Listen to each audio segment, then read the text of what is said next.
na aje su ne a matsayin wakafi ga ainihin gare ni da kuma mahaifiyata wadda Allah maɗaukakin sarki ya mata rasuwa yau kamar shekaru 6 da so gabata. Da fatan Allah maɗaukakin sarki ya amfanar da musulmi da waɗannan littafai, sannan kuma ni da ita Allah ya ba mu ladan wannan ainihin wakafi har zuwa tashin alkiyama. Waɗannan littattafai jama'ar musulmi ba ma fatan ranar da Allah zai saka mu a wata larura da za mu ainihin sayar da su zama kuɗi, kamar yadda ba ma fatar Allah maɗaukakin sarki ya kawo wata rana wadda za a ce 'ya'yanmu ko ɗalibanmu na wannan makaranta sun lalace sun balbalce har sun kai ga ɗiban waɗannan littafai su siyar da su. Muna cewa idan har haka ta tashi faruwa, to Allah maɗaukakin sarki ya ɗora wa duk wanda zai ci kuɗin waɗannan littafai annobar da ko da ya karɓi kuɗin ba zai samu cin su ba. Abinda muke fata kenan ga duk wanda ko damu ne muka yi shawarar sayar da waɗannan littafai.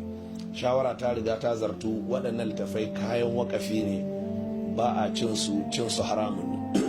Haka dukkanin sidina, hakanin dukkanin kaset na bidiyo da na rediyo da kuma dukkanin software da muke da su. Don wani abin sha'awa shine yadda ka ga waɗannan littafan a bango haka, to yanzu akwai ninkin su wajen guda 2 kuma ko guda 3 suna nan waɗanda ba mu da wurin sa su.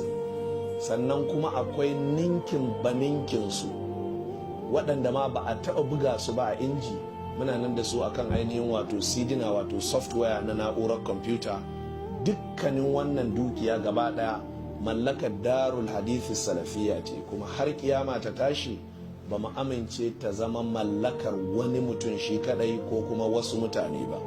Allah maɗaukakin sarki ya taimake mu. To dangane da kula da kuma tsare waɗannan littafai, to ga wasu tsare-tsare masu zuwa kamar haka. Na farko, lallai ne mu nesanta waɗannan littafai daga dukkan wani wuri wanda yake da haɗari na wuta ko kuma ainihin haɗari na ruwa.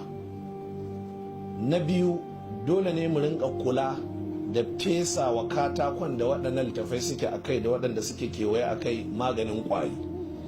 Na uku, kula da fesa waɗannan ainihin littattafai maganin ƙwari da kuma maganin ruma.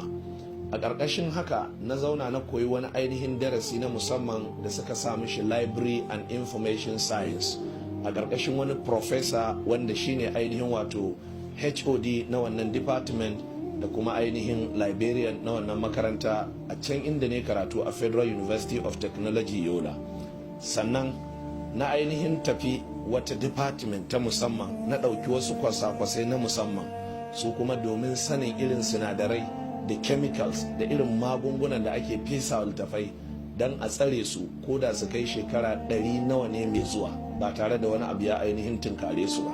Wanda Allah so a cikin makarantar nan za mu rinka haɗa waɗannan magunguna, idan bukata ta kama muna koya mutane yadda za a rinka fesawa waɗannan littafai insha Allah ta'ala.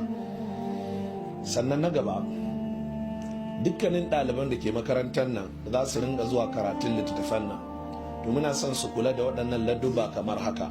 Shine idan ka ɗauki littafi kai karatu, idan kana da buƙatar za ka sanya wata alama a jikin shi, kar ka ɗauko biro kasa, kar ka bankara shi, kar ka yi rubutu a cikin shi, kar ka lankwasa wani shafi, kar ka kawo wata takarda kasa, kar ka ɗauki wani littafin ƙarami ka soka a cikin wani babba. Ga wasu ainihin wato takardu waɗanda na musamman ne makarantar nan za ta ci gaba da ainihin aje su a cikin library din nan. Duk sanda kai karatu ka gama sai ka duba, ita takardar tana da fuska biyu. Akwai fuskar da take an manne ta da ainihin bangon jarida, to kakka ɗaya daga nan wurin. Amma akwai fuskar da take ita kuma fara ce ga ta nan ko kuma da gwargwadon kalar wannan, sai ka yago ta haka, kana yago ta to akwai gam a jikinta.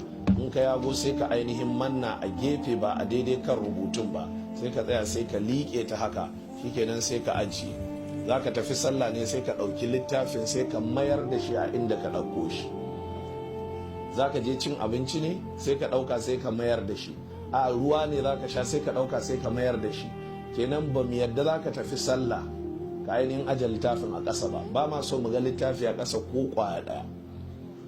Ba mu yadda za ka ci abinci kana cin abincin littafin yana gefe ka aje shi ko kuma ka buɗe shi kana cin abincin ko kana shan ruwan ba. A'a, ma'ana ba mu yadda a haɗa gudu da susar ruwaiwai ba.